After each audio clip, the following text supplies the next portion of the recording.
Baik, bismillahirrahmanirrahim. Assalamualaikum warahmatullahi wabarakatuh.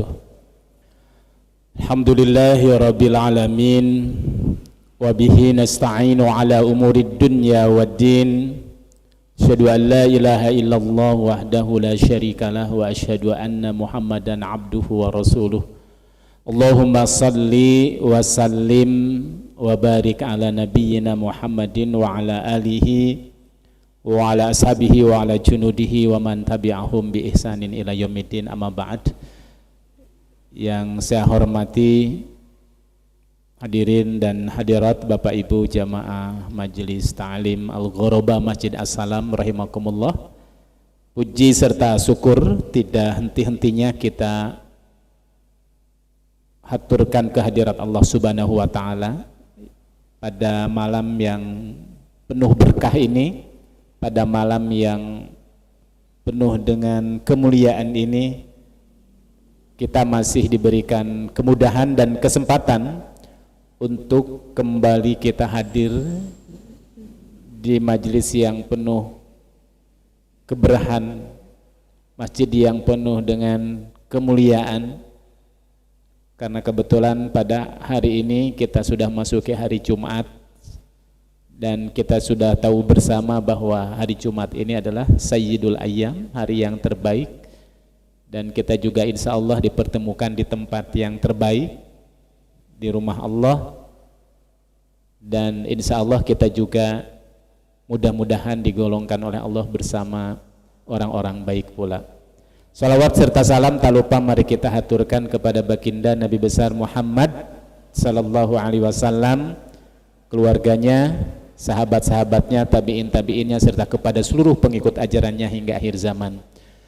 Bapak Ibu rahimakumullah, tema kajian kita pada kesempatan malam hari ini kita akan mengaji kembali seputar tentang fikih ibadah. Terakhir kita membahas seputar tentang fikih azan. Betul nggak Pak? Fadilahnya, keutamaannya. Nah, setelah azan, iqomah, baru masuk dalam bab sholat. Nah, tema yang akan kita bahas mungkin secara global, insya Allah nanti lebih rincinya lagi masuk ke dalam kajian bab syarat dan rukun sholat serta kesempurnaannya. Tapi tema yang kita akan coba bahas yaitu, mudah-mudahan ini menjadi motivasi bagi kita, menjadi daya dobrak dalam diri kita untuk kita terus tidak henti-hentinya, tidak lelah-lelahnya meningkatkan kualitas sholat kita. Maka tema yang kita angkat adalah perbaiki sholatmu, maka akan baik kehidupanmu. Ya.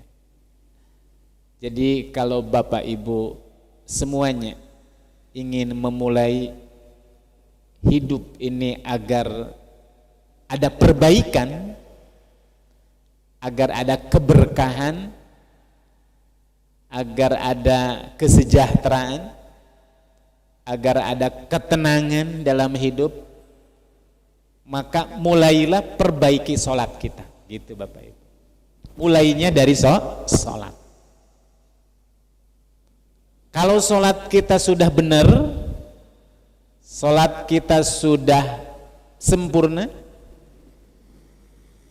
kalau sholat kita sudah sesuai dengan apa yang Allah inginkan, maka permasalahan semuanya juga selesai. Karena Allah Subhanahu wa taala menyatakan dalam surat Al-Baqarah ayat 45, apa bunyinya Bapak Ibu? Wasta'inu bis-sabri was-shalah. Mintalah pertolongan kepada Allah dengan sholat dan kesabaran. Atau maknanya jadikanlah sholat dan kesabaran ini sebagai penolong. Nah, oleh karena itulah maka tidak boleh kita berhenti terus untuk memperbaiki kualitas sholat kita.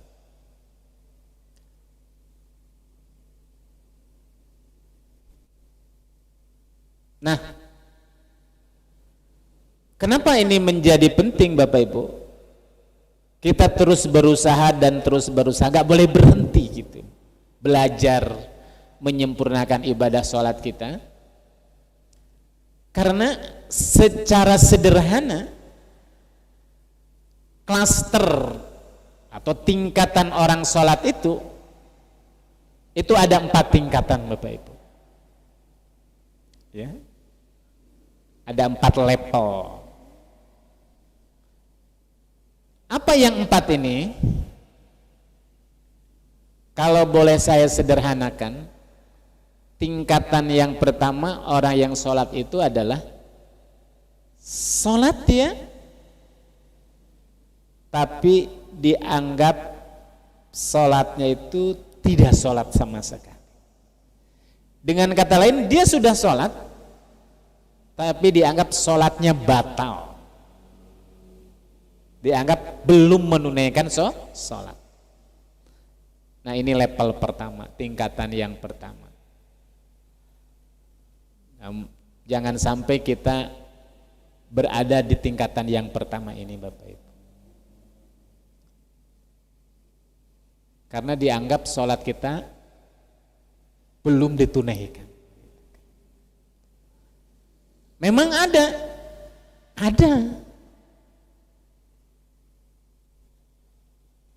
Dari mana kita tahu?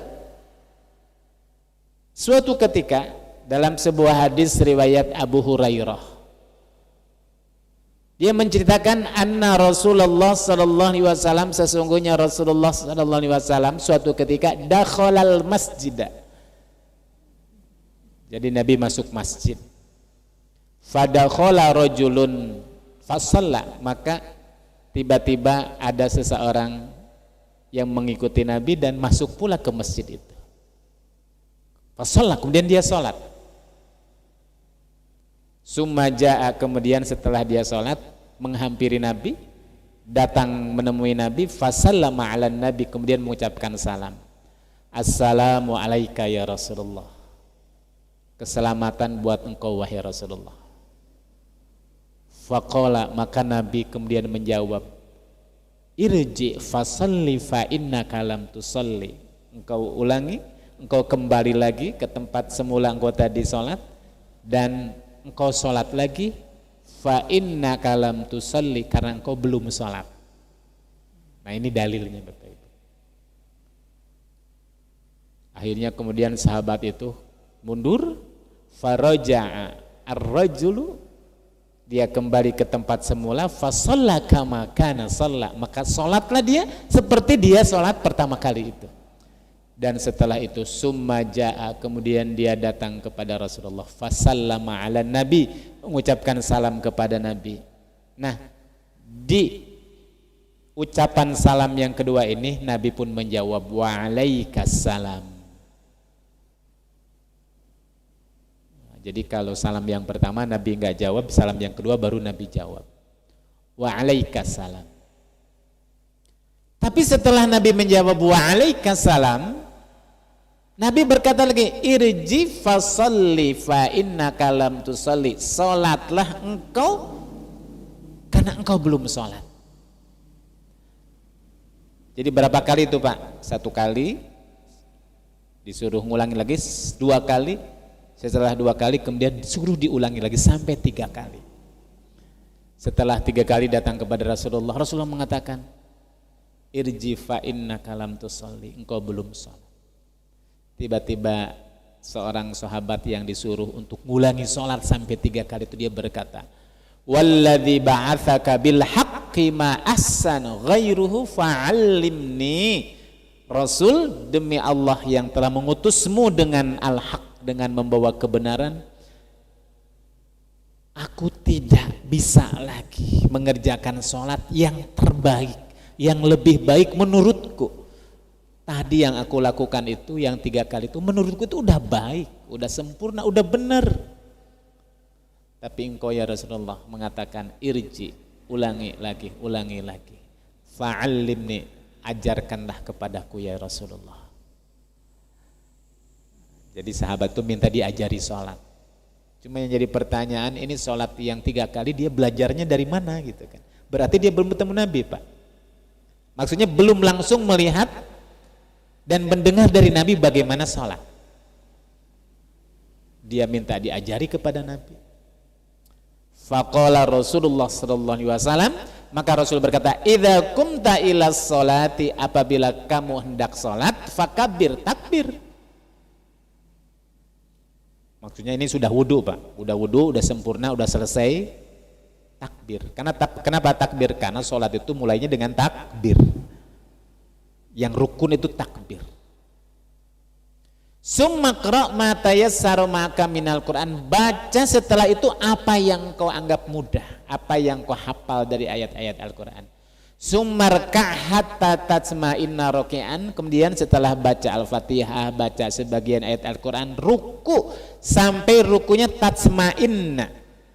Sampai rukunya itu benar-benar ruku, benar-benar tenang, benar-benar tumakninah. Summarfa hatta ta'tadila qa'iman. Dari ruku angkatlah punggungmu sampai engkau berdiri tegak, benar-benar berdiri, sempurna berdirinya. Summasjud hatta tatma'inna sajidan. Sujud sampai sujudnya benar-benar tumakninah, sampai benar-benar tenang, rileks, santai, sempurna, benar-benar sujud.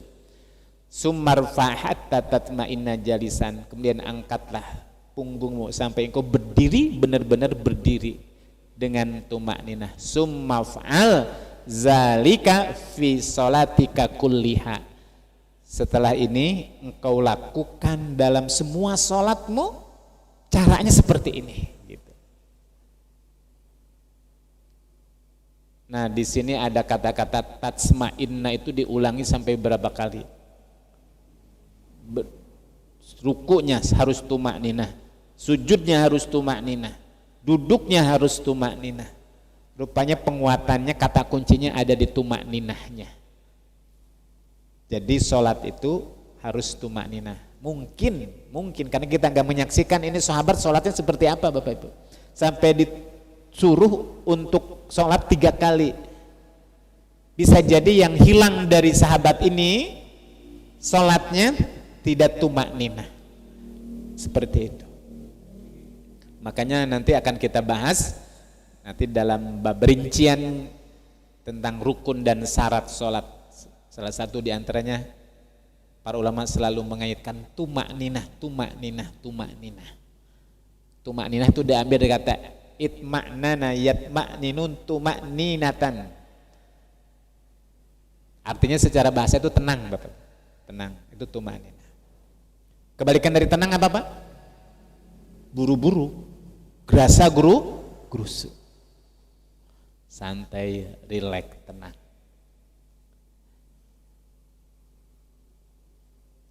Yang perlu digarisbawahi dari hadis tadi, sampai ada orang yang sholat 3 kali, Nabi menyuruhnya, berarti sholat yang pertama, yang kedua dianggap belum sholat. Betul kan, Pak? Ini tingkatan yang pertama. Sholat tapi dianggap tidak sholat. Dan mudah-mudahan kita tidak termasuk di level ini. Betul, Pak? Kita berdoa.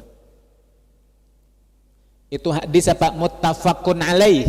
Muttafaqun alaih itu hadis Bukhari Muslim. Kuat, sahih. Dalam riwayat yang lain dari Abi Wa'il, dari Huzaifah, ra'a rajulan la yutimmu ruku'ahu wa la sujudahu. Falamma qada salatahu qala lahu Huzaifah ma shallaita qala wa ahsibisuhu wa ahsibuhu qala law mutta ala ghairi sunnati Muhammad sallallahu alaihi wasallam. Suatu ketika Huzaifah Ibnul Yaman, seorang sahabat yang mendapatkan gelar sahabat Shahibus Sir, ya, intelijen pribadi Nabi. Disebut Shahibus Sir ini karena beliaulah yang memegang data-data orang munafik, database orang munafik yang tahu nama dan alamatnya itu di zaman Nabi, ya, Huzaifah. dirahasiakan, yang lain tidak tahu, yang tahu Huzaifah. Dan salah satu di antara karakteristik Huzaifah itu akhlak Huzaifah. Pribadi Huzaifah itu orangnya sangat hati-hati. Selalu yang dia lihat itu terkait dengan keburukan-keburukan yang terjadi pada umat Nabi. Ya, sifat-sifat yang jelek. Dia sangat hati-hati sekali. Yang selalu ditanyakan oleh dia itu kepada Nabi dalam sebuah riwayat, kalau Nabi memberikan kesempatan kepada para sahabat untuk bertanya, hampir rata-rata sahabat itu kalau bertanya kepada Nabi, wahai Nabi, tunjukkan kepada kami amalan apa yang bisa menghantarkan kami untuk mendapatkan pahala, mendapatkan sorga, mendapatkan balasan dari Allah, mendapatkan mahabbah, mendapatkan cinta, mendapatkan kasih sayang, mendapatkan rahmat. Jadi yang ditanya itu amalan-amalan kebaikan apa. Nah kalau Huzaifah itu apa? Bukan. Dia yang ditanyakan kepada Nabi itu adalah apa? Keburukan-keburukan yang akan dilakukan oleh umat Nabi, gitu Bapak Ibu. Dalam sebuah riwayat, yas'alunan nasa 'anil khair, banyak orang bertanya kepada Nabi tentang kebaikan. Wa anna as'aluhu 'anisyarr, tapi aku kalau bertanya kepada Nabi itu tentang keburukan-keburukan yang akan dilakukan oleh umat sepeninggal Nabi kalau Nabi sudah wafat. Kenapa? Makhofatan an yudrikani, karena aku khawatir seandainya keburukan itu terjadi pada diriku dan terjadi pada zamanku, agar aku bisa mengantisipasinya, gitu ya. Nah, itu pertanyaan selalu yang ditanyakan oleh Nabi. Nah termasuk apa? Termasuk tentang sholatnya seseorang. Yang dia lihat apa sholat yang salah pada orang ini. Hingga sampai suatu ketika ro'a rojulan, dia melihat seseorang la yutimmu ruku'ahu, sholat tapi rukunya tidak sempurna. Yutim tidak sempurna. Wala sujudahu, dan dia melihat seorang yang sedang sujud dan sujudnya tidak sempurna. Jadi diperhatikan oleh sahabat rukunya, sujudnya. Tentu sesuai dengan pengetahuan Huzaifah, ruku yang benar itu seperti apa sih? Sujud yang benar itu seperti apa? Rupanya Huzaifah melihat ada yang salah nih, rukunya salah, sujudnya salah. Setelah selesai assalamualaikum, falamma qadha salatahu, ketika sholatnya selesai, qala lahu, berkata kepadanya Huzaifah itu apa? Ma sholaita, engkau belum sholat. Lihat Bapak Ibu, padahal sudah sholat. Kata Huzaifah, engkau belum sholat. Berarti dianggap sholatnya tidak sah, gitu maksudnya Pak. Qala, dia berkata lagi, wa ahsibuhu, aku rasa lau mutta ala ghairi sunnati Muhammadin sallallahu alaihi wasallam, kalau mati kamu sekarang meninggal dunia dan sholatmu yang kau lakukan itu seperti ini, gitu Bapak Ibu, apa? Maka dia matinya bukan berada di atas sunnah Nabi Muhammad sallallahu alaihi wasallam. Hadis riwayat siapa Bu? Bukhari. Kok sangat kalau kita mungkin berkata nih ekstrim banget. Dia udah sholat mendingan, ya kan? Udah sholat saja mendingan lagi gitu kan. Ini sudah sholat dianggap kamu gak sholat gitu kan. Luar biasa Huzaifah itu, mungkin saking hati-hatinya. Saking hati-hatinya, saking waspadanya. Begitulah memang karakter Huzaifah seperti itu. Hati-hati. Ya. Dalam beberapa hal ekstrim, dalam beberapa hal dianggap sangat saklek, kaku. Kalau kita mengatakan ya udah sholat saja mendingan, syukur lah gitu ya. Tapi ada hal yang positif bagi kita, betapa ternyata memang kita jangan berhenti sholat, tidak boleh berhenti untuk terus berusaha, jangan-jangan belum sesuai dengan contoh Nabi. Itu hadis riwayat Bukhari, Bapak rahimahullah. Bahkan dalam riwayat lain lagi Nabi berkata, aswa'un nasi sariqatan, sejahat-jahatnya pencuri, lihat, seburuk-buruknya sariqatan itu koruptor, Bapak Ibu. Mungkin kalau kita artikan sekarang lebih kerennya koruptor lah itu kan. Koruptor kan mencuri juga ya kan, cuma mencurinya halus gitu kan. Biasanya tahu kita untuk mencuri itu ya mencuri, merampok, mencuri itu kalau dalam bahasa Arab itu macam-macam, Bu. Ada namanya ikhtilas. Ikhtilas itu mencuri dengan hati-hati, dengan lembut. Bahasa kita itu mencopet. Orang mencopet kan mencuri juga ya. Kalau sarokotan itu mengambil barang milik orang lain dengan kekerasan bisa juga kan itu kan. Nah mencuri itu dianggapnya itu apa, koruptor itu, korupsi itu adalah mencuri dengan cara yang halus. Ya ujungnya sama, sarikotan, mencuri, karena hukumnya juga sama. Koruptor yang paling buruk, pencuri yang paling buruk adalah yasriku min sholatihi, orang yang mencuri dalam sholat. Oh kalau begitu, kalau mencuri keuangan milik negara masih dianggap baik dong kalau gitu? Bukan, sama yang namanya mencuri itu. Tapi mencuri itu tidak hanya saja mencuri dalam bentuk barang gitu Bapak Ibu, maksudnya gitu. Orang yang sholat juga bisa mencuri. Cuma para sahabat kaget. Ya Rasulullah, wahai Rasulullah, fa kaifa yasriku min sholati? Bagaimana sih yang kau maksud ada orang yang mencuri dalam sholatnya?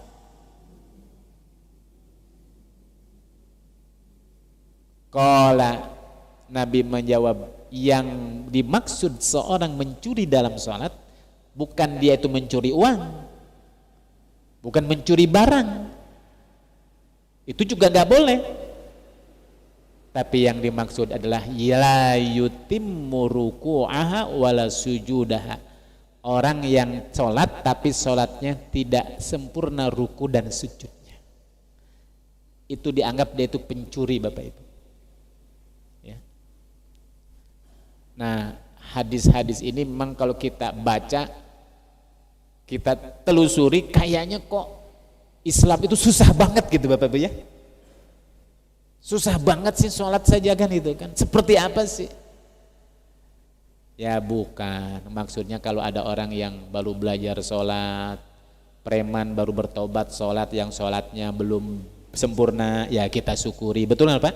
Jangan kemudian dicaci maki, kok sholatnya seperti ini, sholatnya seperti itu, namanya juga dia baru sadar, betul. Tapi ada masanya di mana sholat itu harus ditingkatkan kualitasnya, gitu maksudnya. Ya. Jangan juga kayaknya Islam itu berat banget. Sepertinya saya kalau begitu belum mau sholat dulu lah. Ya. Orang sholat saja disalah-salahin, orang masih banyak dosa. Kalau gitu nanti saya kalau sudah benar baru sholat. Kata Pak Ustadz, buat apa sholat kalau maksiat jalan, STMJ sholat terus maksiat jalan. Bukan begitu, tetap sholat, berusaha dan terus berusaha, gak boleh berhenti. Sebanyak apapun dosa, sholat tetap harus dilakukan. Kenapa? Karena sholat itu kan sebagai tali, betul?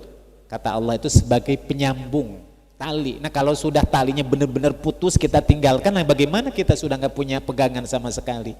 Sudah gak ada kesempatan untuk kita menyambungkan hati kita kepada Allah Subhanahu Wa Taala. Mungkin sekarang belum khusyuk, mungkin sekarang baru asal-asalan, mungkin sekarang sholatnya baru cuma ingin menunaikan kewajiban saja lah. Kualitas masyarakat usaha nanti belakangannya, monggo silahkan, tapi gak boleh berhenti. Kalau gak berhenti, gak ada perubahan, waktu masih ada, kesempatan masih banyak, rugi kita. Hingga sampai Umar bin Khattab berkata, wa yaqulu Umar bin Khattab, Umar bin Khattab berkata, innar rajula, sesungguhnya bisa jadi ada seseorang la yusibu fil Islam, dia masuk Islam, sudah menjadi seorang muslim, sampai yusibu, sampai apa? Sampai rambutnya beruban. Ini menunjukkan apa Pak? Orang masuk Islam dan menjadi seorang muslim sampai keislaman dia itu sampai warna rambutnya beruban. Menunjukkan lamanya keislaman dia. Berapa tahun Pak rambutnya beruban?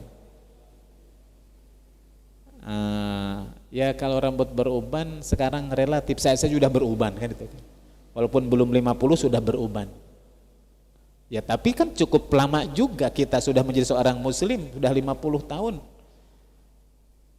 Karena tinggal sedikit lagi, kalau Nabi mengatakan umur Nabi itu berapa? 63 tahun ya kan? Inna umur ummati, sebenarnya umur umatku baina sittina wa sab'in, kisaran 60 sampai 70. Nah biasanya kalau usia 60 itu 98% berubah. Betul nggak Pak? Kalau udah 60. Walaupun ada yang sudah 60 bisa jadi rambutnya hitam. Disemir kan itu kan. Tapi rata-rata beruban. Orang saya saja baru 48 sudah beruban banyak. Ya. Pak Cipto berapa, Pak? 60 ya. Udah beruban, putih banyak. Hampir semua beruban. Nah kata Umar bin Khattab apa? Wallahi bisa jadi ada seseorang menjadi seorang muslim sampai rambutnya beruban, berarti sampai umurnya dia itu 60 gitu ya, 70.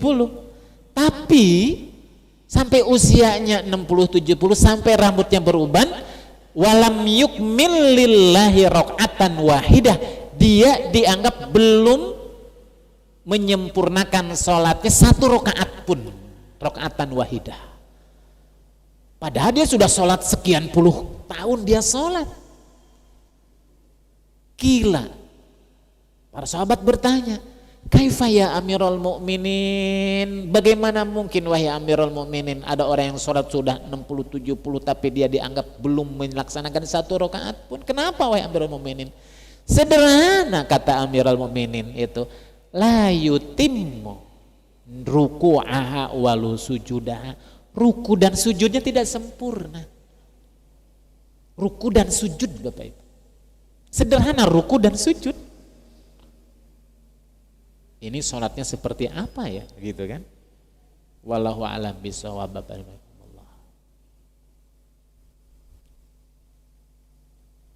Bahkan Abu Hurairah berkata lagi, innar rajula, sesungguhnya seseorang la yusalli sittina sana, bisa jadi dia sholat selama 60 tahun. Kalau Umar bin Khattab tadi nggak menyebutkan usianya, cuma menyebutkan tanda-tanda usia tuanya, kapan rambutnya beruban. Kalau Abu Hurairah itu lebih spesifik lagi, bisa jadi sampai 60 tahun. Wala tuqbal minhu sholatan, dan sholatnya tidak diterima. Kila fakila, ditanyakan, kaifa zalika, bagaimana ya Abu Hurairah, ada orang yang sudah sholat 60 tahun tapi tidak diterima. Jawabnya juga sama, faqala, maka dia berkata, la yatim ruku'aha wala sujudaha wala qiyamaha wala khusyu'aha. Dia itu disebabkan tidak menyempurnakan ruku, sujud, berdiri, dan dia tidak menyempurnakan kekhusyuannya. Ibu rahimakumullah, ayat ini, hadis ini yang tadi dibacakan, ada 4 hadis, 5 hadis, menjadi warning, menjadi suatu cambuk bagi kita, suatu perhatian bagi kita, dan harus kita muhasabahi. Kita berdoa mudah-mudahan kita tidak termasuk dalam kategori sholat tapi dia tidak dianggap dia sholat, tidak termasuk ke dalam sholatnya level yang pertama, jadi batal sama sekali Bapak Ibu. Itu yang pertama. Nah tingkatan yang kedua Bapak Ibu, level yang kedua ini agak naik sedikit. Sholat sudah benar sholatnya, rukunya benar sempurna. Kalau tadi kan gara-gara gak ruku, betul Pak? Kalau tadi sujudnya nggak sempurna, duduknya nggak sempurna, ini benar, duduknya benar, sujudnya benar. Selesai sholat, tapi nol di mata Allah. Apa namanya itu kalau dapat hadiah dalamnya itu kosong, zong, ya, ibarat panen nanam padi tumbuh kok isinya nggak ada. Ini level yang kedua. Kalau tadi nggak tumbuh sama sekali, mati, dianggap batal kan itu. Ini nggak tumbuh tapi hasilnya nggak ada. Yang dia dapat itu nggak dapat apa-apa, capeknya saja. Apa? Capek gawe nggak kepake. Ini level yang kedua. Rukunya udah bener, sujudnya udah bener, zohirnya bener sholat itu. Tapi dia nggak dapat apa-apa.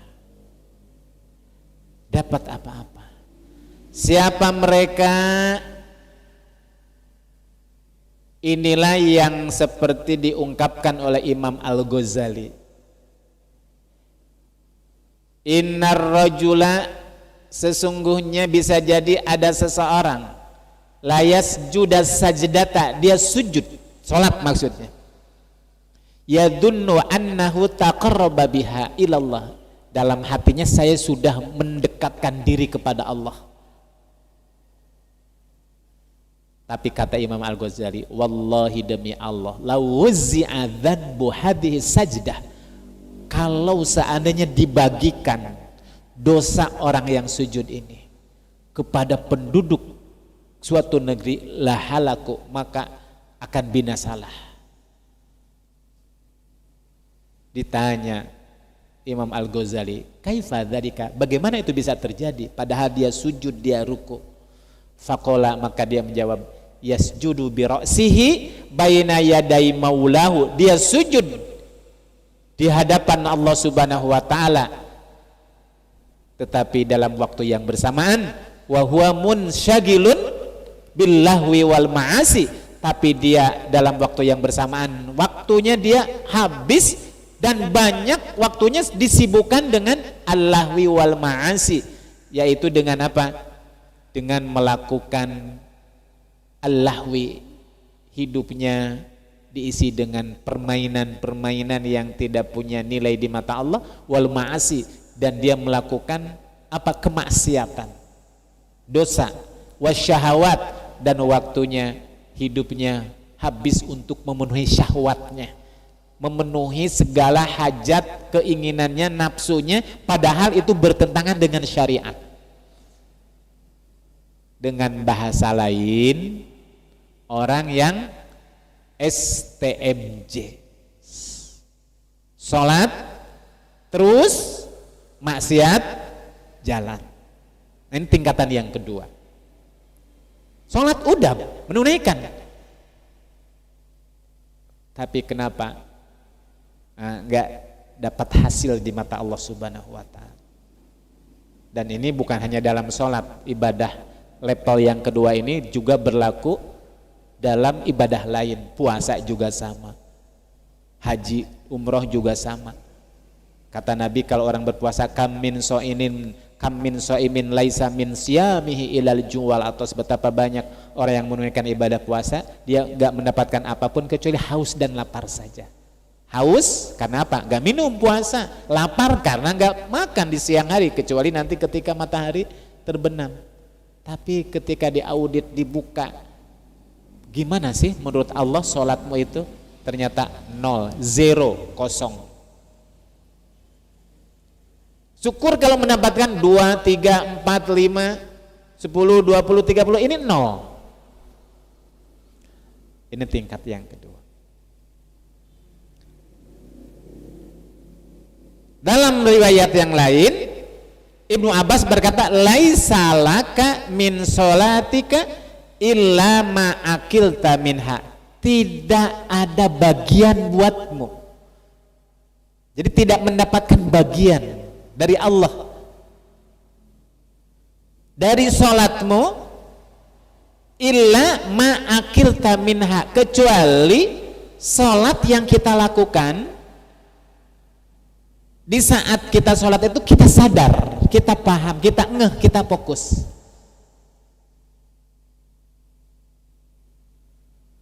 Jadi Bapak Ibu, ketika kita sholat misalkan, kan tidak 100% dari awal sampai akhir itu kita fokus, betul kan Pak? Ini terkait dengan ingatan. Ketika kita ingat, kita sadar kita sholat, nah itu yang dianggap oleh Allah Subhanahu Wa Taala. Ketika blank itu ujung-ujung pikiran itu kemana gitu, pernah nggak Pak? Ya, saya bukan pernah ya, mungkin setiap hari juga ada beberapa menit, beberapa detik pikiran itu kemana gitu kan. Nah, yang pikiran kemana-mana lagi sholat itu nol. Ketika sadar lagi, dapat nilai lagi dari Allah Subhanahu Wa Taala. Nah, ini ada orang yang sholat dari awal sampai akhir itu blank kan itu kan, itu nol banget. Seperti siapa itu orang yang nggak sadar kan itu kan. Makanya Allah melarang kepada para sahabat yang sholat tapi nggak inget, nggak ngeh, nggak sadar ketika sholat dalam keadaan mabuk. Saya pernah sering menyampaikan kepada Bapak Ibu rahimakumullah ya, asbabun nuzul Al-Quran surat An-Nisa, ya ayyuhalladzina amanu la taqrabus sholata wa antum sukara hatta ta'lamu ma taqulun. Wahai orang-orang yang beriman, jangan mendekati sholat, gak usah sholat lah kalau kamu dalam keadaan mabuk. Kira-kira orang yang mabuk sadar gak Pak? Enggak kan? Yang dibaca gak inget, gak nyambung. Nanti kalau sudah sadar, kalau sudah ngeh, kalau sudah ngerti, nah baru sholat kata Allah gitu. Dulu ketika arak masih halal, belum diharamkan, yang kosong ya. Dalam riwayat yang lain, hadis riwayat Ahmad dan Tabrani, la yandurullahu sholata abdin, Allah tidak melihat, Allah tidak memperhatikan sholat seorang hamba, la yuqimu fiha sulbahu, yang tidak meluruskan sulbinya. Tulang sulbi itu tulang punggung. Jadi kalau ruku itu harus rata. Kalau normal Bapak Ibu, kecuali kalau sakit nggak bisa. Karena apa? Bagaimana bisa normal itu punggung? Kenapa? Karena ketika ruku tangannya itu diletakkannya di bawah lutut misalkan. Pasti rata nggak Pak? Nggak mungkin. Kalau Bapak Ibu rahimakumullah meletakkan tangan di pas di lutut, pasti rata kan itu kan. Makanya Nabi ketika sholat, ketika ruku ya, wa yad'u yadaihi ala rukbataihi, ketika Rasulullah itu ruku dia meletakkan kedua telapak tangannya, rukbah itu lutut, itu pasti tegak. Tapi kalau diangkat sedikit, nah pasti nggak tegak, pasti ngangkat. Kenapa? Kebetulan perutnya gede misalkan itu kan, itu lain, itu pengecualian. Dalam keadaan normal bisa mampu semaksimal mungkin sempurnakan. Kecuali kalau sudah sakit, memang udah tua, udah sepuh, jangankan ruku. Ya seperti itu. Ya. Ibu rahimakumullah. Dalam hadis riwayat Darul Qutni Tabrani, la sholata liman la yusibu anfahu minal ardi. Tidak diterima sholatnya, tidak mendapatkan bagian daripada sholatnya bagi orang yang ketika sholat la yusibu anfuhu, tidak menancapkan ya. Apa? Anpun itu hidung, minal ardi, ke atas tanah, lantai, ma yusibul jabin, sebagaimana dahi menekan lantai itu, nempel. Jadi hidung, dahi harus nempel dengan lantai. Kan kadang ada orang yang dahinya saja, hidungnya diangkat, itu harus nempel Pak Ibu. Cuma masalahnya kan katanya ininya karpetnya banyak pasir Pak Ustadz. Nah itulah pentingnya apa? Pentingnya karpetnya dibersihkan biar orang ketika nempelkan hidung nyaman kan gitu ya. Itu gara-gara hidung saja, bayangkan Pak Ibu. Dahi, hidung, kedua telapak tangan, lutut, kemudian apa? Tumit, jari-jari itu harus nempel. Berapa tulang? 1, 2, 3, 4, 5, 6, 7, 8 ya kan gitu kan? Itu harus nempel. Padahal cuma sederhana, gara-gara hidung nggak nempel. Gitu Bapak Rahmatullah. Ya, itu level yang keberapa Pak? Yang kedua. Mudah-mudahan kita juga tidak termasuk kelompok yang kedua ini. Nah, yang ketiga, Ibu rahimakumullah, salat sah salatnya, dianggap dia sudah menunaikan salat di mata Allah. Kenapa? Karena Allah pun memberikan penilaian kepada orang yang salat itu. Walaupun penilaian salat orang itu berbeda-beda Bapak Ibu. Tadi Bapak Ibu salat Isya, insya Allah kita dapat bagian. Cuma saya berapa bagiannya? Wallahu a'lam. Bapak Ibu dapat berapa bagian? Wallahu a'lam. Karena Allah yang Maha tahu. Betul kan Pak? Setiap kita beda-beda. Boleh gak Pak Ustadz kita sholat ingin berharap agar mendapatkan penilaian? Ya bolehlah, asalkan mintanya berharapnya kepada Allah.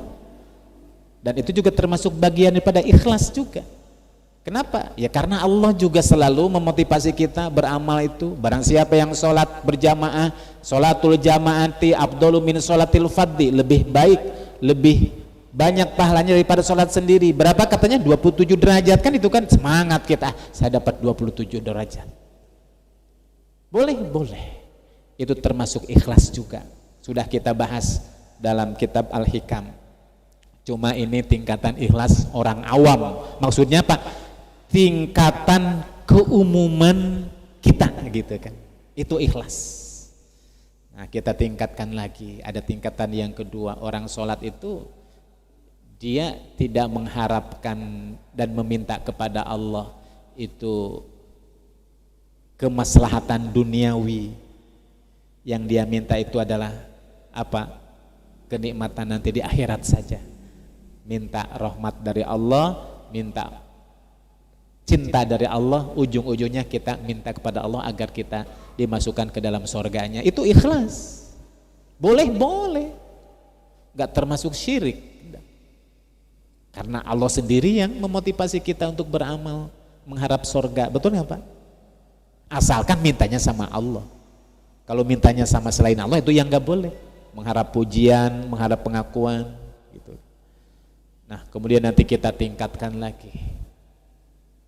Ikhlasnya orang-orang yang khusus, lebih khusus, khuas. Dia beribadah itu tidak mengharap apapun, tapi dia beribadah untuk membuktikan kehambaan dia di hadapan Allah Subhanahu wa Ta'ala. Kalaupun surga dan neraka itu tidak ada, aku akan tetap terus memuji, mengabdi, beribadah kepadamu. Kenapa? Karena aku seorang hamba, engkau seorang khalik, seorang pencipta yang telah terlalu banyak memberikan kenikmatan yang Allah berikan kepada saya. Sebagai bentuk terima kasih, sewajarnya, kalaupun tidak diperintahkan saya akan datang kepadamu ya Rabb. Nah ini tingkatan yang terakhir. Nah level yang ketiga itu apa? Sah sholatnya dan mendapatkan bagian reward dari Allah Subhanahu wa Ta'ala. Minimal Bapak Ibu kita berada di level 3 ini. Walaupun reward, pemberian, penilaian dari Allah setiap kita beda-beda sesuai dengan tingkat kesempurnaannya. Dari mana kita tahu? Dalam hadis riwayat Musnad bin Ahmad bin Hambal, Rasul mengatakan innal abda, seorang hamba Allah Subhanahu wa Ta'ala, la yusalli sholata, ketika dia melaksanakan sholat, mengerjakan sholat, menegakkan sholat, ma yuktabu, tidaklah dia itu dicatat oleh Allah Subhanahu wa Ta'ala minha, dari ibadah sholatnya, illa, melainkan Allah akan memberikan kepada seorang, bisa jadi Allah memberikan kepada sholat seseorang itu apa? Usyruha, 1/10-nya. Ada lagi tus'uha, ada yang mendapatkan 1/9-nya. Sumunuha ada yang dapat 1/8-nya, subuha ada yang dapat 1/7-nya, sudusuha ada yang dapat 1/6-nya, sampai ada yang dapat 2/3-nya, ada yang dapat setengahnya. Masing-masing mendapatkan bagian. Mungkin ibarat kita lagi sekolah, kuliah, itu kan nilai, bobot nilai itu kan beda-beda, betul kan Pak? Dari 90 sampai 100 itu A. Dari 81 sampai 89 itu B, kan itu ya. Dari 60 sampai 69 C, kan itu kan. Lulus. Nah, beda-beda. Mungkin kalau kita boleh ilustrasikan seperti itu. Kita juga sama. Dari sholat wajib seperti itu, Bu. Ya. Beda-beda, dan nanti akan direkap oleh malaikat ibadah sholatnya seperti apa, nilainya berapa, hingga sampai nanti di yaumul kiamat itu ketika seorang hamba diaudit ibadah sholatnya, ada yang memenuhi standar Allah Subhanahu wa Ta'ala dianggap lulus, kan itu Ibu, ada yang kurang. Ketika kurang, Allah berkata kepada malaikat, wahai malaikat, karena nilainya gak sempurna, dapat nilai, dapat cuma gak memenuhi target minimal. Kata Allah apa? Unzur, lihat sholat sunnahnya, sholat duha gak, sholat qobliyah ba'diyah gak, selain sholat fardu, ada sholat tahajudnya gak, ada sholat syuruknya gak misalkan, ada sholat apalagi sholat sunnah tasbihnya gak, ada sholat tahiyatul masjidnya gak. Oh ternyata orang ini memang kalau kewajiban sholat wajibnya itu gak memenuhi standar minimal, tapi karena dia ada sholat tahajudnya rajin, duhanya dia tunaikan, sholat tasbih misalkan, sholat taubat, sholat hajat, tahiyatul masjid, sholat syuruk, qobliyah ba'diyah, witir, kata Allah, nah tambahkan pahala ibadah sholat sunatnya untuk menutupi kekurangan yang fardunya. Makanya sholat sunat itu disebut nafilah. Nafilah itu tambahan, satu tambahan dari sholat wajib. Kalau wajib cuma 5 waktu, cuma 17 rakaat. Kalau sholat sunat, sholat nafilah kan banyak, bisa lebih daripada 17 rakaat, betul kan Pak? Coba bayangkan sholat tahajud, katakanlah 11 rakaat. Tambah lagi sholat duha 2 rakaat minimal, sholat suruk 2 rakaat, berapa? Udah qobliyah ba'diyah, qobliyah subuh udah 2 rakaat, qobliyah ba'diyah zuhur udah 4 rakaat, ba'diyah maghrib 2 rakaat. Ternyata banyak juga ya sholatnya. Misalkan gitu, kata Allah tambahkanlah. Makanya di sini fungsinya sholat sunat itu apa? Di antaranya nanti seandainya ibadah fardu kita kurang nilainya di mata Allah. Ya. Ini level yang ketiga. Nah minimal kita berada di level 3 ini. Tapi kalau sudah berada di sini jangan berhenti di sini. Tingkatkan level sholat kita, ya, kualitas sholat kita ke level paling akhir, level 4, klaster yang keempat. Sholatnya sah, betul, dicatat oleh Allah dia sudah sholat. Kemudian apa? Mendapatkan penilaian dari Allah, dapat pahala juga kita dari Allah Subhanahu wa Ta'ala, dapat balasan juga dari Allah, tidak zong, tidak kosong. Dan ada satu lagi keistimewaannya, sholat yang telah dia lakukan ternyata itu berinfek terhadap kehidupan dia. Sholatnya mampu mencegah perbuatan fahsya dan mungkar. Bahkan sholatnya mampu mengubah dirinya dari hidupnya yang tadinya baik menjadi lebih baik lagi. Sholatnya yang mampu merubah dan merubah dirinya, mengubah keluarganya, mengubah masyarakatnya, dan mengubah bangsanya. Dan sholatnya mampu mencegah dirinya untuk tidak berani melanggar syariat Allah Subhanahu wa Ta'ala karena menganggap dia sudah sholat. Nah, ini sholat yang sempurna, Bapak Ibu. Itulah yang disebutkan oleh Nabi, oleh Allah Subhanahu wa Ta'ala. Utslu ma uhiya ilaika minal kitab. Bacalah, wahai Nabi, bacakan apa yang telah kami wahyukan kepadamu berupa Al-Quran ini. Wa aqimis sholat, dan tegakkanlah sholat. Nah, perintah dalam ayat ini dari Allah kepada Nabi itu ketika bicara tentang sholat itu kalimatnya apa Pak? Aqimis sholat, tegakkan, bukan laksanakan. Kalau laksanakan if'al, i'mal, kerjakan. Tapi khusus untuk sholat, aqim, tegakkan.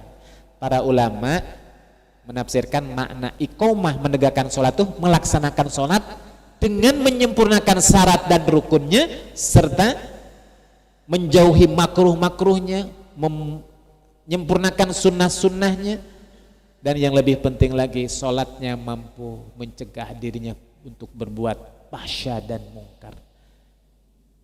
Tegakkan sholat, karena kalau sholatnya tegak benar-benar sholat, inna sholata tanha anil fahsya'i wal mungkar, karena sholat itu kata Allah dia akan mampu mencegah seseorang untuk berbuat fahsya. Fahsya itu apa Pak? Fahsya itu perbuatan dosa, kemaksiatan yang dilakukan secara sembunyi-sembunyi, yang kalau kita lakukan itu semua orang lain tahu, nah kita malu, merasa malu, gak berani. Tapi dia tahu itu dosa. Tapi kalau dia lakukan terang-terangan, wah lebih baik gak apa-apa, cuma saya saja yang tahu itu dosa saya lakukan, itu namanya fahsya. Kalau mungkar, perbuatan dosa, kemaksiatan yang kau dilakukan itu dia bangga orang lain tahu, itu namanya mungkar. Jadi kalau ada orang yang berani mabuk-mabukan di masyarakat, itu namanya kemungkaran, namanya bukan perbuatan fahsya, Bapak Ibu. Nah, sholat itu akan mampu mencegah seorang untuk berbuat fahsya dan mungkar. Tapi Pak Ustadz, kok banyak orang yang dia melakukan dosa kemaksiatan, sholat gak sholat? Jadi yang salah apanya Pak? Oh, berarti sholatnya belum benar. Karena kalau orang sholat benar itu tidak mungkin dia berani melakukan perbuatan fahsya dan mungkar. Wala zikrullahi akbar wallahu ya'lamu ma tasna'un. Maka sesungguhnya mengingat Allah dalam sholat ini, lihat apa? Akbar, sangat besar sekali, sangat berat sekali. Tapi Allah Maha mengetahui apa yang dia perbuat. Bagi orang yang berat, berat memang untuk bisa khusyuk itu berat, Bapak Ibu. Kenapa? Karena hadiahnya bukan kaleng-kaleng. Qad aflahal mu'minun, sungguh berbahagialah orang-orang yang beriman. Alladzina hum fi salatihim khashi'un, orang yang salat tapi salatnya khusyuk. Bapak Ibu rahimakumullah. Man lam tanhahu salatuhu anil fahsya'i wal munkar, barang siapa orang yang dia salat tapi salatnya tidak mampu mencegah dirinya berbuat fahsya dan munkar, falaisat salatuhu bisolatin wahya balun alaihi, maka tidak berguna salatnya, ia akan menjadi musibah baginya. Bapak Ibu rahimakumullah. Dan terakhir Bapak Ibu rahimakumullah, man shalla lillahi, barang siapa orang yang salat arba'ina yauman, selama 40 hari, fi jama'atin, selalu sholatnya dalam keadaan berjamaah, dan bukan saja berjamaah, yudrikut takbiratal ula, sholat berjamaahnya itu dia mendapatkan mulai dari takbir yang pertama. Kutibalahu baro'atani, maka ditetapkan oleh Allah dua hal. akan dibebaskan oleh Allah 2 pembebasan. Satu apa? Bara'atu minan nar, dibebaskan dari api neraka, wa bara'atu minan nifaq, dan dibebaskan dari penyakit nifaq. Ada Bapak Ibu yang 40 hari 40 malam 5 waktu sholatnya berjamaah, dan ketika berjamaah bukan hanya berjamaah itu ikut sejak takbir pertama. Berarti kalau ikut takbir pertama paling tidak ketika azan itu dia sudah berada di masjid, betul kan Pak? Kalau seandainya dia datangnya sudah qomat, bisa jadi nggak ikut takbir pertama, betul? 40 hari seseorang bisa melakukannya dan tidak libur sekalipun, maka Allah akan berikan dia 2 kebebasan, dibebaskan dari penyakit nifaq dan dibebaskan dari sentuhan api neraka. Ada Bapak Ibu yang pernah melakukannya 40 hari saja Pak. Saya termasuk belum. Mungkin jamaah tablik kali ya gitu ya, di masjid terus ya. Subuh berjamaah, zuhur lagi di jalan naik motor, kan itu kan? Gitu Pak. Ini nggak bisa dilakukan kecuali bagi orang yang memang menjadikan sholatnya prioritas utama. Dan ini bisa Bapak Ibu. Pokoknya ketika Bapak Ibu mendengar takbir, udah langsung saja segera ke masjid, dapat rakaat pertama, takbiratul ihram pertama. Hitung. Boleh dicoba Bapak Ibu, dites, jangan lama-lama 40 hari saja. Gak mesti harus i'tikaf, ini bisa. Betul gak Pak? Nah, hati-hati bawa jam nih. Allahu Akbar, langsung segera. Wah, ini azan. Harus. Kenapa? Gak mesti di satu masjid. Nah, tapi di masjid, asalkan di masjid, gak di masjid mana saja kan? Gak harus di masjid asalam, gitu kan? Cari masjid. Tidak termasuk di rumah. Ini. Di rumah walaupun berjamaah karena beda. Ya.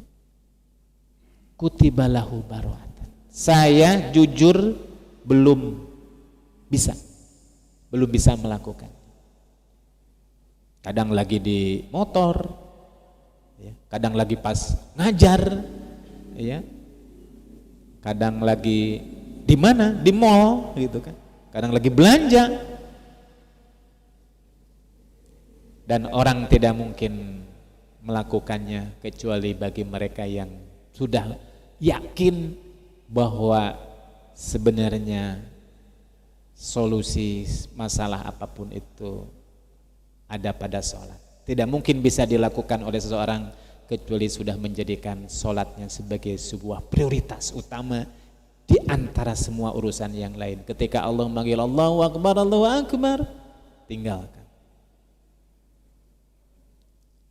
Oleh karena itulah Bapak Ibu, wa'mur ahlaka bis-sholat, perintahkanlah keluargamu. Ini perintah dari Allah kepada Nabi. Nabi diperintahkan oleh Allah untuk apa? Memerintahkan kepada keluarga. Yang namanya keluarga ada anak, ada istri, ada pembantu, ada siapapun yang ada di dalam keluarga. Apa? Perintahkan untuk sholat. Dan bersabarlah dalam sholat. Karena kalau nggak sabar, sholat itu berat, betul kan Pak? Jadi Bapak Ibu, kesabaran itu tidak hanya dalam menahan sakit, bala, bencana. Kata para ulama, sabar itu ada 2, sabar dalam menghadapi bala, bencana, musibah. Yang kedua, sabar dalam ketaatan. Berat Bapak Ibu. Untuk datang ke masjid, untuk melawan ngantuk, untuk menyingkapkan selimut. Ya, saya merasa berat. Kalau di sini karena saya nempel di masjid saja. Lah kalau saya pulang Bapak Ibu ke rumah sama anak istri, berat juga itu. Maka butuh kesabaran kata Allah. Hanya orang yang bersabarlah, sabar melawan ngantuk, melawan rasa malas, itu butuh kesabaran.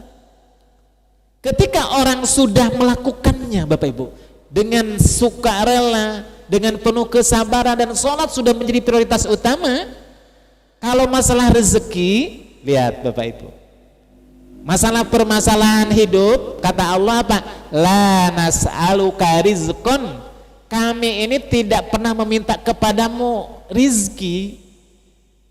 Maksudnya apa? Kalau masalah urusan dunia jangan khawatir, gara-gara engkau taat kepada Allah, meninggalkan semua aktivitas gara-gara untuk memenuhi panggilan Allah, itu jangan dikhawatirkan masalah rizki.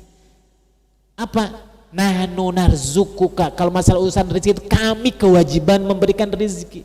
Yang membuat kebanyakan orang malas dipanggil oleh Allah untuk sholat itu, wah ini kebetulan ini lagi dagangan lagi rame-ramenya. Kalau Bapak Ibu lagi parkir, ini biasanya kalau lagi parkiran ini lagi rame-ramenya, misalkan itu kan. Ya, kami yang memberikan rezeki, gak usah khawatir kata Allah. Asalkan apa? Sholat dulu, sholat, benerin dulu.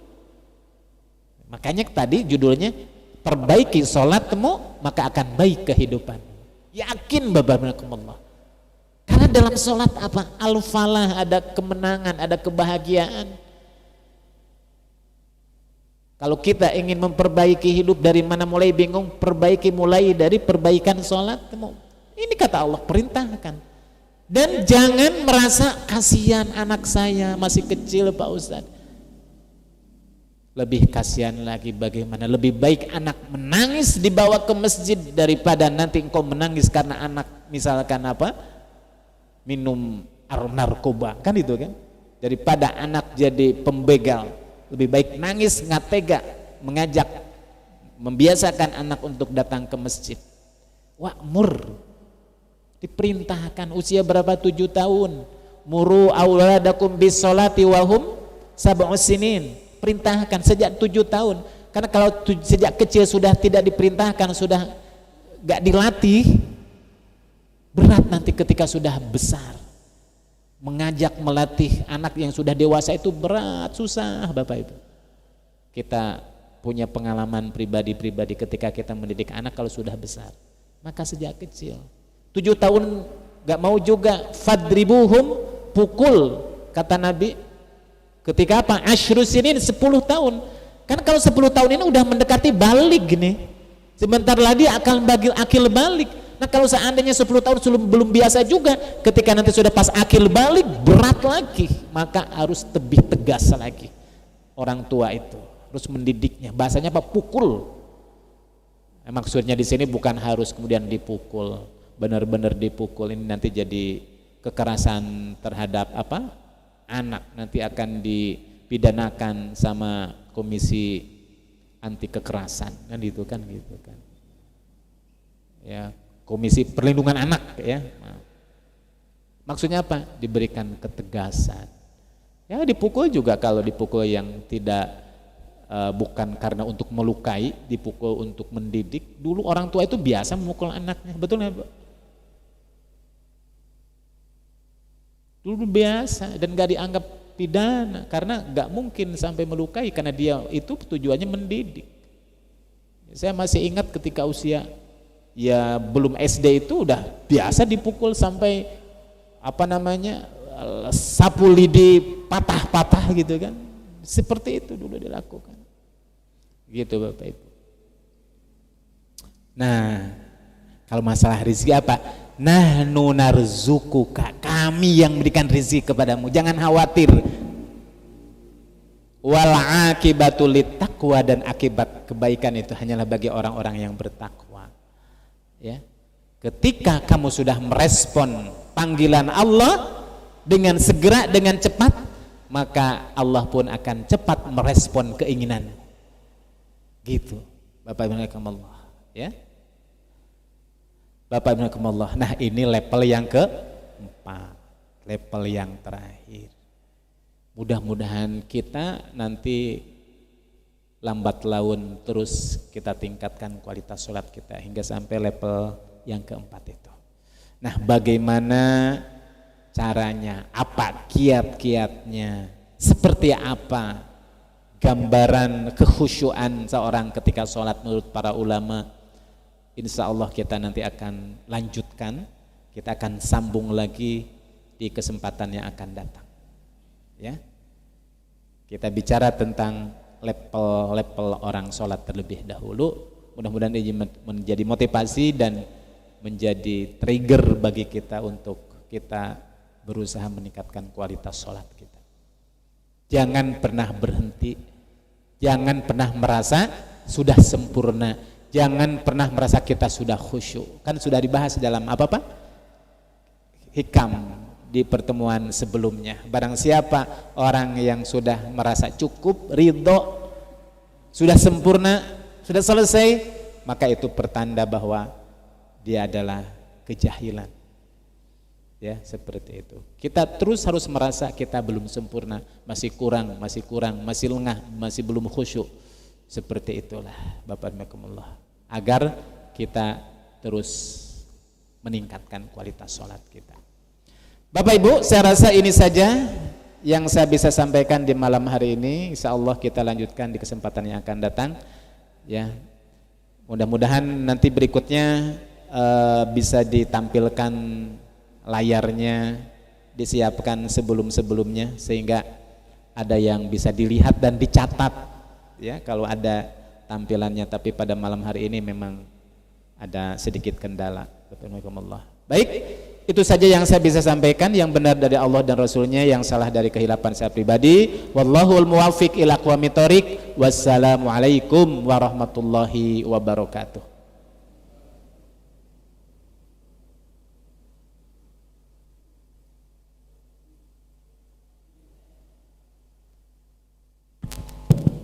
Jazakallah khairan. Terima kasih Ustadz Diding atas tausiahnya, kajiannya yang sudah disampaikan terkait dengan materi malam hari ini, fikih sholat, dan masih di awal pembahasan ya, terkait dengan tingkatan-tingkatan sholat. Tadi sudah disampaikan ada 4 tingkatan, dan mudah-mudahan dari gambaran bagaimana tingkatan 1, 2, 3, dan 4 ini menjadi cermin buat kita, kira-kira kita sudah ada di level yang mana begitu. Ketika sudah tahu, oh barangkali kita ini masih di level ini, kita kemudian bisa meningkatkan ke tingkat level yang selanjutnya. Bapak Ibu yang dirahmati Allah, ada sisa waktu 15 menit ke depan, barangkali dari Bapak Ibu ada pertanyaan, monggo dipersilahkan. Boleh terkait dengan materi yang baru saja disampaikan ataupun materi yang lain, kalau ada pertanyaan dipersilahkan. Monggo kalau ada pertanyaan.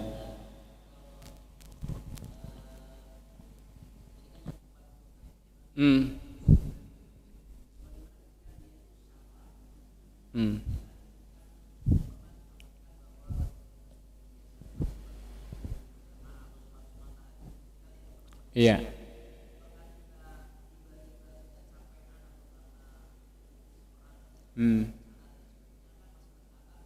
Iya. Iya. Iya.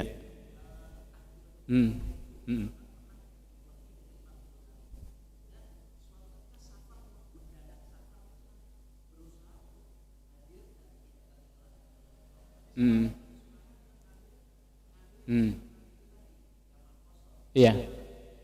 Iya. Bagaimana kita sudah menjadikan aktivitas sholat kita itu sejak kita berada di kampung halaman kita itu menjadi prioritas utama, gak pernah ditinggalkan. Bahkan sholat sunat juga, duha gak pernah dia tinggalkan, karena dia mengazamkan diri bahwa itu adalah bagian daripada riyadhah, ya, olahraga batin dia gitu. Suatu saat kemudian dia itu safar. Yang namanya safar berarti yang biasa sholat berjamaah di masjid dia tinggalkan.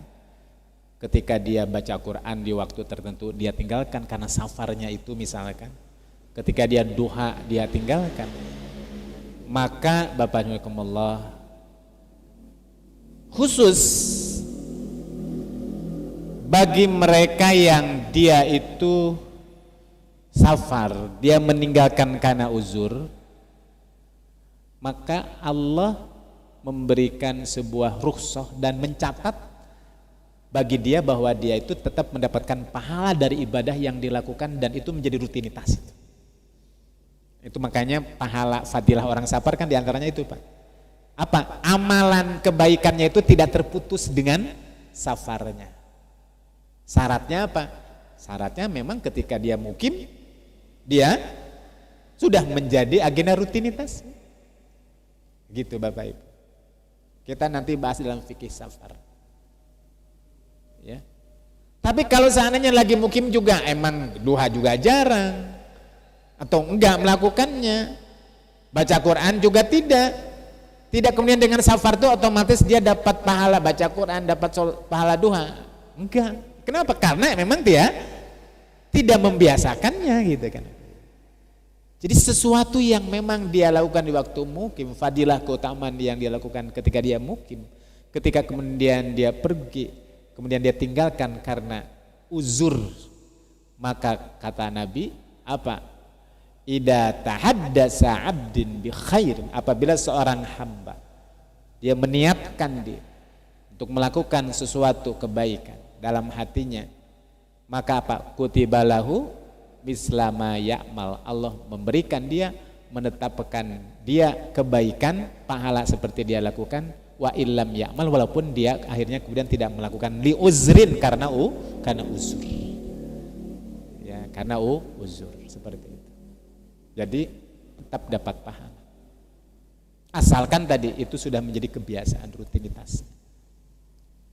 Ya. Sehingga enggak sempat aduh gimana nih karena safar gitu kan. Seperti itu. Dan Nabi ketika safar banyak yang dia tinggalkan, kecuali kalau sholat qobliyah subuh dia nggak pernah tinggalkan. Tapi kalau sholat yang qobliyah ba'diyah karena sholatnya di jama, otomatis kan nggak ada qobliyah ba'diyah kan itu ya, seperti itu. Kenapa? Safar dan sholatnya di jama, seperti itu. Ya. Wallahu a'lam bishawab.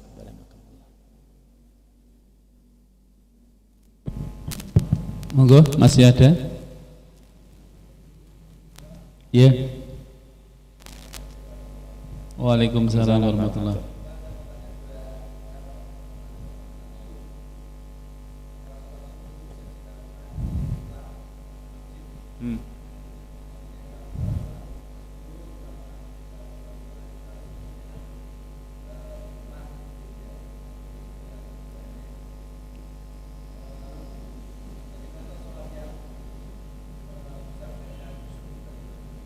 Kenapa? Bagaimana cara atau kiat agar bisa melaksanakan sholat itu benar-benar khusyuk itu? Iya. Caranya bagaimana? Baik, Ibu rahmatullah, yang pertama bagaimana kalau sholat kita berjamaah tapi gak di masjid?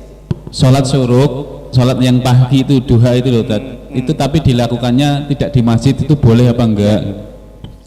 Bapak Ibu rahmatullah, boleh nggak kita sholat sunat termasuk sholat syuruk di rumah ya kan gitu kan? Ada hadis umum bahwa memang kalau sholat sunnah itu afdolus sholati fi baitiha illal maktubah.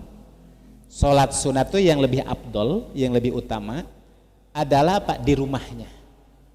Kecuali sholat maktubah. Sholat maktubah itu sholat yang wajib, yang fardu. Jadi Bapak Ibu Allah misalkan sholat qobliyah, saya sholat subuhnya yang 2 rakaat di rumah, setelah itu baru masuk ke masjid ikut sholat yang sholat wajibnya, seperti itu. Nah hikmahnya apa? Hikmahnya kata para ulama, satu adalah agar supaya rumah yang kita huni itu mendapatkan keberkahan. Kata Nabi, la taj'alu buyutakum maqabir, janganlah dijadikan rumah kalian itu seperti kuburan. Artinya apa? Sepi, gak ada baca Quran, gak ada sholat. Itu hikmahnya yang pertama. Yang kedua, untuk melatih agar supaya waspada bahwa sholat yang kita lakukan itu lebih baik tidak ada orang yang lain yang mengetahuinya. Melatih keikhlasan. Kan kita sudah bahas dalam bab siapa? Hikam. Tentang bab ikhlas ya kan? Salah satu di antaranya adalah apa? Akhfi sembunyikanlah amaluka, amal. Ya. Ibadah yang selama kita bisa sembunyikan, kalau kita khawatir terjebak ke dalam riya, lebih baik sembunyikan, orang lain nggak tahu. Nah kalau di rumah nggak ada orang yang lain tahu kan, sendiri paling istri saja. Nah itu diantara hikmahnya. Nah jadi boleh nggak sholat sunnah dilakukan di rumah? Boleh, sholat duha. Pertanyaannya sholat syuruk. Nah cuma karena sholat syuruk itu riwayat hadis yang datang kepada kita, man sholatas subh, barang siapa seorang setelah sholat subuh selesai, kemudian dia berdiam diri di masjid, kemudian dia zikir dengan beberapa ayat yang dibaca, kalimat-kalimat zikir kemudian yang dia ucapkan sambil menunggu syuruk itu matahari naik, kemudian dia sholat, maka pahala yang dia dapat seperti pahalanya menunaikan ibadah umroh. Berarti syuruk itu afdalnya khusus untuk syuruk di masjid. Karena ada amalan sebelumnya yang menyertainya nunggu di masjid, zikirnya itu di waktu paginya itu. Tapi kalau kita mau menunaikan ibadah sholat syuruk juga di rumah, ya boleh, silahkan. Apalagi keumuman sholat sunnah kan di rumah. Nah cuma kan nilai syuruknya itu sebenarnya nilainya bukan hanya sholat ketika pas matahari terbit, kesabaran menunggu waktu sejenak tidak pulang ke rumah. Termasuk bukan ini saja kan, kata Nabi, hai sahabat, hal adullukum ala amalin tamhu bihal khotoya wa tarfa'u darajat, mau enggak aku tunjukkan suatu amalan yang amalan itu kalian akan dihapuskan kesalahannya dan diangkat derajatnya. Kata para sahabat, mau dong ya Rasulullah. Satu, kasrutul khuto ilal masajid, memperbanyak langkah menuju masjid. Yang kedua ya, yaitu at-taharah indal makarih, wudu, bersuci di saat suasana yang kondisi kita nggak nyaman. Ya.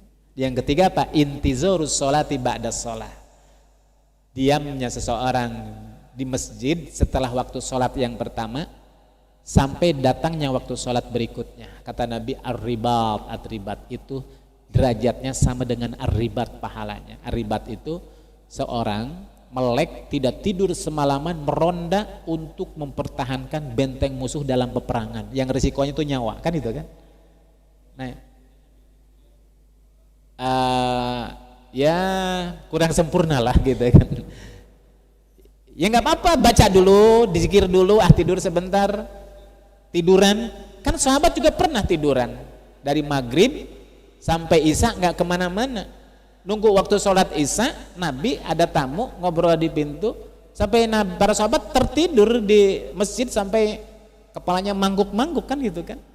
Jadi tidur saking lamanya di rumah, di masjid.